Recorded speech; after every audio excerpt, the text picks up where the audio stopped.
Bismillahirrahmanirrahim. Assalamualaikum warahmatullahi wabarakatuh.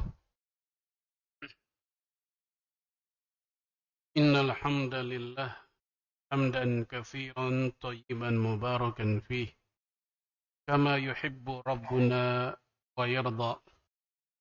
Ashhadu an la ilaha illallah wahdahu la syarika lah wa ashhadu anna Muhammadan abduhu wa rasuluhu la nabiyya ba'dah. Allahumma salli wa sallim ala nabiyyina Muhammad wa ala alihi wa sahbihi ajma'in. Wa qala alaihi salatu wassalam, man ya'is minkum ba'di fasayara ikhtilafan katsira. Fa alaikum bisunnati was sunnatil khulafa'ir rasyidin mahdiyyin min ba'di. Tamassaku biha waddu 'alaiha bin nawajidh. Amma ba'd. Bapak Ibu sekalian, a'adhanallahu wa iyyakum. Alhamdulillah, pada siang hari ini kesekian kali saya bisa hadir bersama jamaah sekalian di penghujung bulan Januari tahun 2024 atau masih di kisaran pertengahan bulan Rajab 1445 Hijriah. Kali ini kita akan membahas tema seperti yang nampak di hadapan, yaitu berbeda itu biasa, bersatu itu yang luar biasa. Jamaah sekalian, kita sebagai umat Islam tidak pernah khawatir dengan segala macam bentuk rongrongan atau upaya menghancurkan, memecah belah kaum muslimin yang datangnya dari luar. Tapi justru yang kita khawatir adalah ketika kehancuran, kemunduran umat Islam justru datangnya dari dalam sendiri. Itu dikala kita tidak mampu meredam, memanage potensi konflik atau konflik itu sendiri yang biasa muncul, bisa jadi karena faktor perbedaan orientasi politik seperti yang kita lihat di medsos, atau perbedaan masalah furu' dalam agama, furu' cabang dalam agama. Ini yang justru kita khawatir. Yang justru, mohon maaf, di mata orang-orang yang memang menanti kehancuran umat Islam, mereka akan berkata, syukron jazilan, terima kasih banyak wahai umat Islam, karena tugas kami menghancurkan kalian sudah selesai oleh tingkah laku kalian sendiri, oleh tingkah laku kita. Jamaah sekalian, a'azzanallahu wa iyyakum. Ada beberapa hal yang perlu kita siapkan ketika kita berbeda dengan saudara kita. Walaupun barusan kita sholat bersujud di hadapan Tuhan yang sama. Kita sholat dengan jumlah rakaat yang sama. Kita sholat dengan imam yang sama. Dan bisa jadi bacaan kita pun juga seragam. Tetapi saya yakin di luar itu kita heterogen, berbeda. Dalam satu dua hal mungkin kita berbeda. Atau beberapa hal yang lain kita sama, di sisi lain kita berbeda. Yang pertama, yaitu tanamkan dalam diri kita bahwa di saat kita berbeda atau menyampaikan sebuah hal yang berpotensi berbeda, ikhlas karena Allah. Bukan untuk menunjukkan bahwa kita lebih hebat. Bukan untuk menunjukkan bahwa kita lebih pintar, lebih paham. Atau istilahnya i'tizaziyah, jago-jagoan. Bukan untuk itu. Tapi dalam rangka memang ikhlas karena Allah. Dan salah satu tanda orang yang ikhlas ketika dia berpendapat atau menyampaikan sesuatu adalah dia tidak merasa perlu sakit hati, tidak merasa perlu sempit hati, ketika ada orang lain yang tidak setuju dengan pandangannya. Karena yang memang dia inginkan bukan persetujuan orang. Yang dia inginkan bukan anggukan kepala orang. Tapi yang dia inginkan adalah ridha Allah, bukan ridha makhluk. Maka jamaah sekalian, ketika ada orang bawaannya sakit hati melulu, kalau dia berpendapat ada orang nggak suka dengan pendapat dia, maka itu indikator bahwa khawatir yang dia cari bukan ridha Allah, tapi ridha lawan bicaranya, ridha para pendengarnya. Ini adab atau etika yang pertama. Yang kedua, kita memahami dengan sedalam-dalamnya kesadaran pemahaman bahwa keragaman atau perbedaan di antara kita ini merupakan bagian dari tabiat atau istilah lainnya sunnatullah. Hal ini Allah tegaskan sendiri di dalam Al-Quran. Nanti silakan dicek surat Hud ayat 118. Walau sya'a rabbuk laja'ala nasa ummatan wahidah wa la yazaluna mukhtalifin. Seandainya Allah mau, seandainya Allah berkehendak, seluruh manusia akan Allah jadikan umat yang satu. Coba. Kalau Allah mau, kita semua Allah jadiin satu. Satu agamanya, satu warna kulitnya, satu kebiasaannya, satu pemikirannya, satu sukunya, satu bahasanya, dan lain-lain. Mudah bagi Allah. Tetapi itu ayat masih ada kalimat selanjutnya. Wala yazaluna mukhtalifin. Manusia senantiasa memang berbeda. Dari sananya. Oleh karena itu ayat ini dikomentari oleh Imam Ibnu Katsir di dalam tafsirnya. La yazalul khulfu bainan nas fi adyanihim wa i'tiqadat milalihim wa madzahibihim wa araihim. Manusia tidak akan pernah berhenti. La yazal artinya terus-terusan. Enggak pakai perek, enggak pakai berhenti, senantiasa terjadi perbedaan di antara mereka, baik kata Imam Ibnu Katsir dalam urusan agama, dalam urusan teologinya, dalam urusan mazhabnya, dalam urusan araihim, pandangan-pandangannya. Contoh buat jamaah bapak-bapak yang barangkali di rumah sebagai pengurus DKM, ketika menentukan siapa nih yang bakal jadi khotib Idul Fitri kita tahun ini, misal aja nih. Memunculkan nama saja itu muncul pro kontra. Misal anggaplah ya BPH DKM Masjid Bapak-bapak di rumah ada yang mengusulkan bagaimana Ustadz Fulan. Jangan dah, dia mah kebangetan serius. Kata yang satu, bagaimana Ustadz Fulan? Jangan juga, dia mah ngelawak melulu. Itu baru satu nama, baru satu perkara.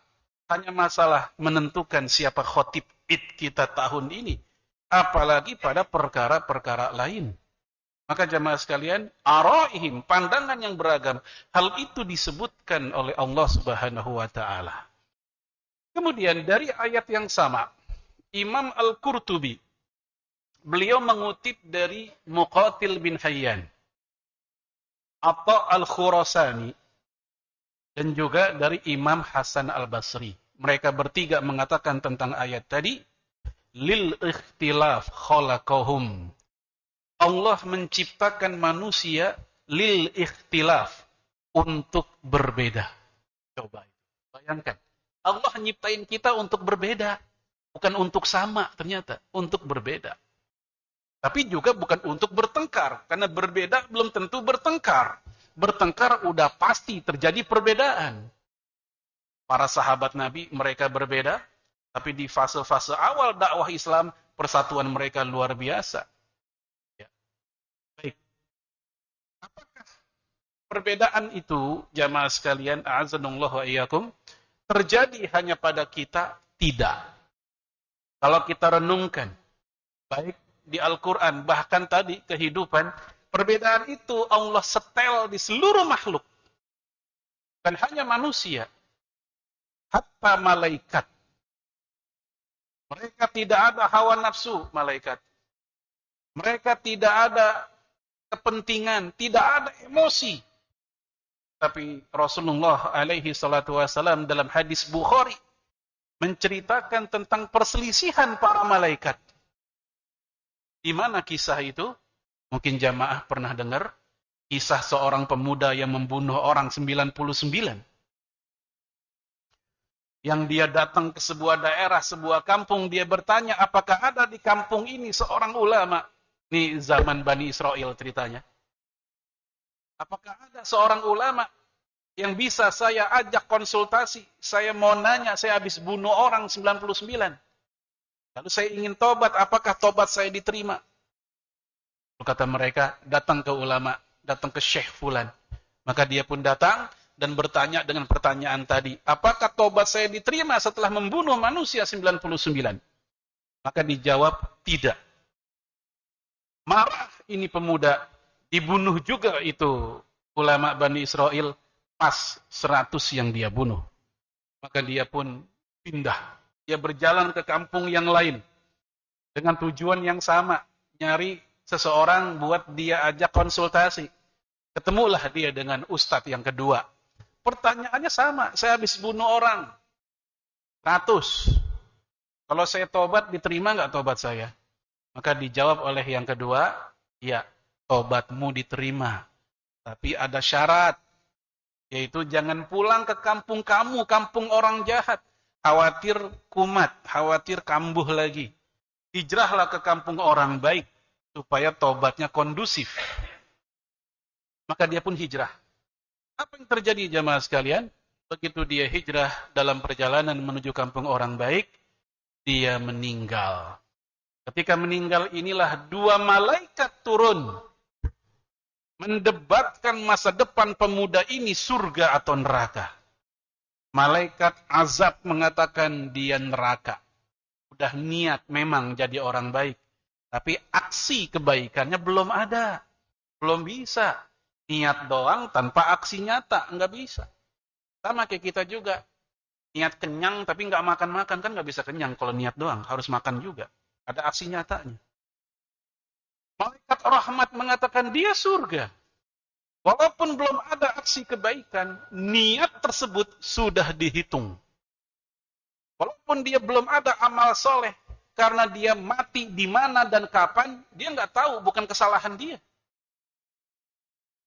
Maka turunlah malaikat yang ketiga, ukur saja. Ini sebagai penentunya, sebagai hakimnya dia. Mana yang lebih dekat? Ke kampung yang dia tuju atau dari kampung yang dia tinggalkan? Ternyata lebih dekat ke kampung yang dia tuju. Beda sejengkal doang. Surga dia. Ini kisah panjang dalam kitab Sahih Bukhari. Salah satu pelajaran dari kisah ini adalah malaikat bisa berbeda pendapat. Apalagi DKM. Apalagi bapak-bapak ketika rapat di kantor. Apalagi sidang isbat. Termasuk, mohon maaf, apa yang kita lakukan barusan ketika sholat gaib. Ada 5-6 pendapat manusia atau para ulama tentang masalah hukum sholat gaib. Ada yang mengatakan, pertama, sholat gaib tidak ada di dalam sunnah. Itu hanya berlaku untuk Najasyi. Masih ingat Najasyi? Yaitu raja Ethiopia yang masuk Islam seorang diri di negerinya. Kemudian dia wafat dan dia tidak ada yang menyolatkan karena di negerinya nggak ada yang Islam. Maka saat itulah Rasul menyolatkan secara gaib ya di Madinah. Lalu ada ulama yang menganalisa, maka sholat gaib hanya berlaku untuk satu kasus, yaitu kasus Raja Najasyi doang, nggak berlaku untuk yang lainnya. Apa alasan kelompok ini? Setelah peristiwa itu belum pernah terjadi lagi sholat gaib. Itu alasan pertama. Pendapat yang kedua mengatakan sholat gaib berlaku untuk siapa? Itu untuk para tokoh saja kalau mereka meninggal. Para tokoh. Tadi itu contohnya raja. Kalau di kita mungkin dia kayak presiden, ya siapa, ulama besar atau siapa. Itu pendapat kedua. Dalilnya dari mana? Wafatnya raja, maka ini berlaku untuk raja, kata mereka. Pendapat ketiga mengatakan sholat gaib itu hanya berlaku bagi mereka yang tidak disolatkan di negerinya. Karena kasus ini di Ethiopia, di negerinya nggak ada yang nyolatin, maka wajar disolatkan di negeri yang lain. Ini pendapat yang ke berapa tadi? 3. Ada pula yang mengatakan, dan ini pendapat mayoritas, ya, pendapat umumnya para ulama, bahwa sholat gaib itu berlaku untuk siapapun, bukan hanya untuk para raja, bukan hanya untuk orang yang belum disolatkan, tapi siapapun boleh. Karena dia setara hukumnya dengan sholat jenazah, sholat yang biasa kita lakukan buat orang meninggal, ya, dia sama-sama fardu kifayah, maka ini berlaku untuk siapapun. Selama tidak ada ayat, tidak ada hadis yang mengkhususkan itu untuk perbuatan itu saja, maka selama itu pula dia berlaku secara umum. Karena yang namanya dalil, ketika tidak ada indikator dia khusus buat Nabi, khusus buat orang tertentu, maka itu berlaku secara global, tidak hanya untuk peristiwa tersebut. Kaidahnya adalah halul mutlak ilal muqayyad. Ya, memahami dalil yang umum lewat dalil yang khusus. Atau juga ada kaidah lain yang berbunyi al-ibrah la bi khususis sabab walakin bi umumil lafzi. Yang namanya hikmah atau pelajaran itu bukan dari peristiwanya yang khusus, tapi dari lafal maknanya yang umum. Contoh, bapak-bapak di perumahannya ada orang buang sampah sembarangan. Satu orang doang pelakunya, buang sampah sembarangan, satu doang. Gara-gara itu muncullah penyakit. Akhirnya warga rapat, bikin peraturan. Siapa yang buang sampah sembarangan, maka hukumannya adalah A, B, C, D. Ini hukuman berlaku untuk orang tadi atau untuk semuanya? Untuk semuanya. Walaupun asal muasal munculnya peraturan ini gara-gara satu orang. Tapi hukumannya berlaku untuk semua orang. Itu kata kelompok yang terakhir. Walaupun kasusnya gara-gara satu orang, tapi berlakunya juga untuk yang lain. Ada 4. Nah, jamaah sekalian, azanallahu wa iyyakum. Ini yang saya maksud, bahwasanya banyak sekali hal-hal yang memang para fuqaha kita beragam. Termasuk apa yang kita alami hari ini dalam konteks kehidupan politik. Maka ini perbedaan yang sifatnya variatif. Baik, kembali ke tadi. Para malaikat berbeda. Padahal mereka tidak ada hawa nafsu, tidak ada kepentingan. Ya, buat apa segala sih malaikat beda pendapat? Mereka juga bisa berbeda. Kalau manusia berbeda pendapat, mungkin orang ada yang bilang, maklum dah, dia ada maunya. Supaya kelihatan ini, supaya kelihatan itu, supaya kelihatan pinter atau apa. Ada kepentingan, ada interest tertentu. Tapi malaikat. Baik. Yang kedua, bukan hanya para malaikat, jamaah sekalian. Yaitu para nabi. Yang Allah menciptakan mereka dengan salah satu sifat yang tidak dimiliki oleh manusia lain. Maksum. Ya, al-ismah, maksum itu milik para nabi. Mereka lepas dari dosa, bukan lepas dari salah. Kalau salah, semua manusia bikin salah. Kullu ibni Adam khotta'un, wa khairul khotta'ina at-tawabun. Hadis Abu Daud dan Tirmidzi. Semua manusia pernah bikin salah. Dan sebaik-baik yang bikin salah adalah yang mau tobat.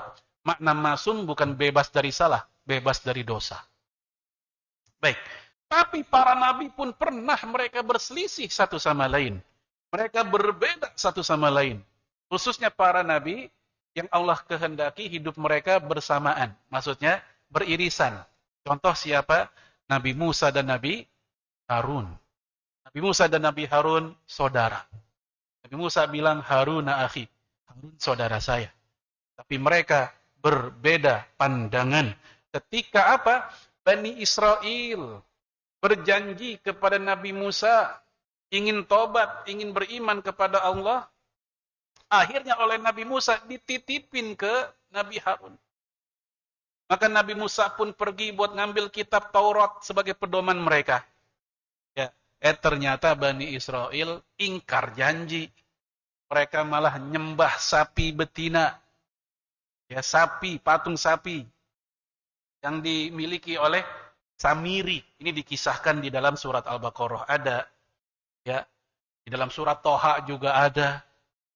Hingga akhirnya marah Nabi Musa kepada Nabi Harun, ditarik jenggotnya Nabi Harun. Tarik jenggotnya dan dipegang kepalanya. Terjadi perdebatan keras di antara mereka. Saya sendiri sampai hari ini belum pernah melihat ada ustadz debat tarik-tarikan jenggot. Tapi ini seorang nabi, 2 orang nabi, mereka bersaudara pun mereka bisa berbeda hingga sampai seperti itu. Ini bukan berarti nanti kalau bapak-bapak debat, megang kepala, narik jenggot, lu ngapa begitu? Ada dalilnya. Ini maksudnya sampel aja. Bahwa Nabi aja pernah ngalamin seperti itu. Contoh yang lain, perbedaan Nabi Musa dan Nabi Khidir. Bagian ahli tafsir mengatakan Nabi Khidir dia orang soleh, bukan Nabi.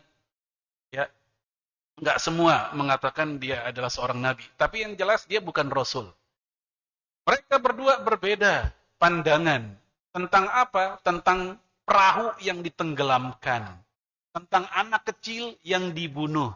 Nabi Musa bertanya-tanya, belum sampai nalarnya, kenapa dibunuh?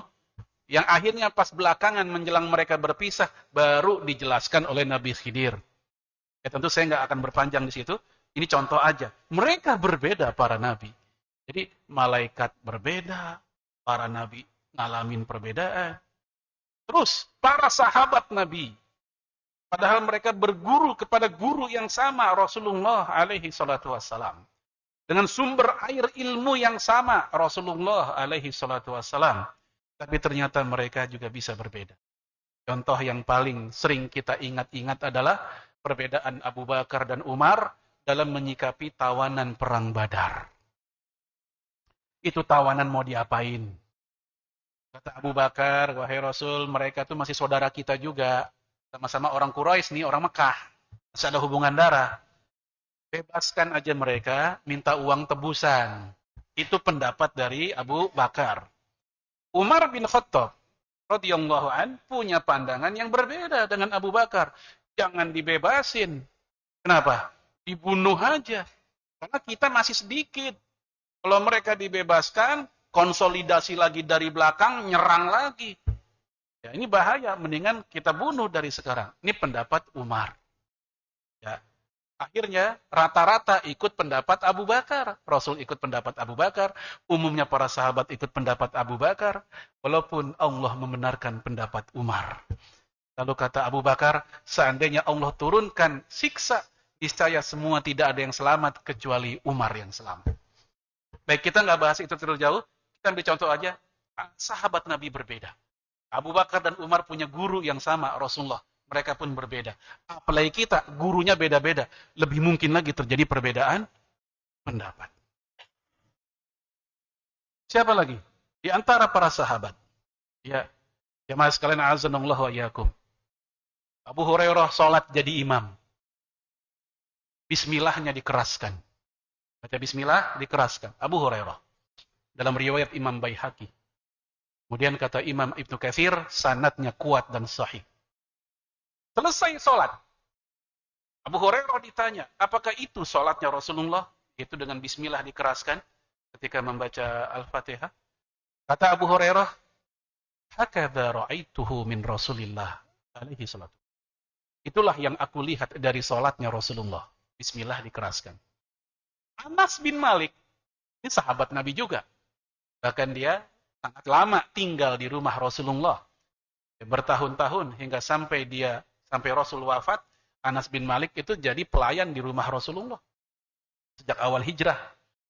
Kata Anas bin Malik, aku belum pernah lihat Rasulullah bismillahnya dikerasin. Ketika aku hidup bersama 4 khalifah, Abu Bakar hingga sampai Ali, aku pun belum pernah melihat mereka bismillahnya dikeraskan. Jadi ada 2 data. Data yang satu dengan riwayat yang sahih dari Abu Hurairah dikeraskan. Data yang satu dari Anas bin Malik enggak dikeraskan. Kedua data ini sama-sama sahih. Dan mereka pun akhirnya melakukannya berbeda. Abu Hurairah dikeraskan, Anasnya enggak. Ini perbedaan di antara para sahabat. Mereka pun juga mengalaminya. Tapi tetap akur-akur aja. Nah, ini yang saya maksud. Jika perbedaan dialami oleh para malaikat, para nabi, para sahabat, maka kita sudah selayaknya pun juga tidak kaget dikala kita mengalami perbedaan itu. Hanya saja jemaah sekalian, ketika saya ngomong pembicaraan tentang malaikat beda, nabi beda, ini bukan berarti membenarkan, merekomendasi semua bentuk perbedaan. Tidak. Karena perbedaan oleh para fuqaha dibagi menjadi 2. Ada ikhtilaf tanawwu, ada ikhtilaf tabad. Perbedaan variatif, Ada perbedaan kontradiktif, antagonis. Apa itu? Perbedaan variatif itu perbedaan dalam hal-hal yang furu'il furu', cabangnya cabang agama. Enggak masuk kategori usuluddin. Enggak masuk kategori pokok-pokok dan dasar-dasar agama. Yang barusan kita ambil contoh itu variatif. Ya, pakai bismillah atau enggak itu perbedaan variatif. Sunnahnya dua-dua ada contohnya. Bapak-bapak ada yang pakai Allahu Akbar kabiro, yang satu ada yang pakai Allahumma ba'id baini, itu variatif. Ada yang sejajar dengan telinga, ada yang sejajar dengan pundak, ini variatif. Ya, ada yang begitu dia bangun dari ruku hanya membaca Rabbana walakal hamd. Ada yang membaca hamdan katsiran thayyiban mubarakan fi. Ini perbedaan variatif. Ibarat pohon, batangnya masih sama, akarnya masih sama, cuman mungkin rantingnya aja banyak cabangnya. Masih satu pohon, masih satu rumah besar yang bernama Al-Ummah Al-Islamiyah, Al-Ummah Al-Muslimah, umat Islam masih. Ya, ini variatif. Maka disinilah letak umat Islam mesti toleran. Sebagaimana bertoleransi sekedar dalam masalah perbedaan pilpres itu. Grup WA DKM bisa bubar gara-gara pilpres. Gara-gara salah satu pengurus nge-share video, nyindir satu capres. Ternyata di luar dugaan dia ada yang berbeda pilihannya. Komen lah, ribut lah. Live grup 6 orang. Bubar, bikin akhirnya grup yang baru. Dan seterusnya. Padahal mereka, kalau mereka renungkan baik-baik, perbedaan kayak begitu bukan perbedaan usuluddin, itu ranting-rantingnya ranting bahkan. Ya, baik jamaah sekalian, maka kita letakkan sesuai porsinya. Adapun yang jenis kedua, perbedaan antagonis, seperti perbedaan mereka yang mengatakan Nabi Muhammad bukan Nabi terakhir. Ini bukan perbedaan fikih, ini perbedaan akidah. Ini udah kita bahas 2 bulan lalu. Ya. Tadi itu yang meyakini bismillah itu fikih. Tapi meyakini Al-Quran dari Allah, firman Allah, itu bukan fikih, itu akidah. Al-Quran kalamullah. Ya, meyakini Nabi Muhammad sebagai Nabi terakhir, itu akidah. Tapi meyakini pakai sayyidina atau enggak pakai sayyidina, begitu ngomong berselawat, itu perbedaan masalah fikih. Nah, ini kadang di antara kita ada orang yang ketuker. Fikih disikapi kayak akidah, hingga akhirnya perbedaan yang harusnya bisa toleran dia bersikap keras dan galak. Sementara akidah disikapi seperti fikih. Dianggap biasa orang mah bisa beda. Lah kan terbalik ini. Ibaratnya ketemu buaya, yang harus dia keluarkan tuh golok. Yang harus dia keluarkan itu pedang yang lebih besar. Ini ketemu buaya sekedar pisau lipat. Gak cukup. Tapi begitu ketemu nyamuk, mortir yang dia pakai. Ini kan kebalik. Maka itulah yang saya maksud, supaya kita pas sikap yang kita keluarkan, perbedaan jenis apakah yang sedang kita alami, oh ternyata hanyalah variatif saja, maka energi yang kita keluarkan, perhatian yang kita keluarkan pun juga tidak sampai berlebihan. Dan kita anggap ini perbedaan sebagaimana masalah tadi, sehingga kita bisa berlapang dada dan bertoleransi. Sebagai penutup, ada sebuah kisah yang indah, dari Imam Ahmad bin Hanbal ketika beliau sholat asar. Setelah dia sholat asar, jamaah di masjid pada sholat lagi. Ini kejadian ketika dia sedang dalam sebuah safar. Murid-muridnya bingung. Ini orang sholat apa ya? Kan nggak ada ba'diyah asar. Kok pada sholat lagi? Hal itu dilaporkan kepada Imam Ahmad bin Hanbal. Ini dikisahkan dalam kitab Al-Mughni, Imam Ibnu Qudamah.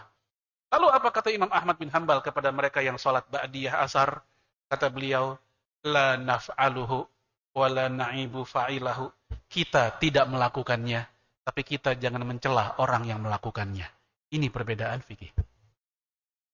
Kemudian Imam Ahmad bin Hanbal ditanya tentang apa hukum kunut subuh di dalam kitab Syarhul Mumti, Syekh Utsaimin. Dia berkata, wa kanal imamu Ahmad yara annal kunuta fi salatil fajri bid'ah. Imam Ahmad bin Hanbal berpendapat berkunut di sholat subuh itu bid'ah. Ini berbeda dengan gurunya. Gurunya sendiri, Imam Syafi'i, justru bilang sunnah. Imam Malik juga mengatakan sunnah.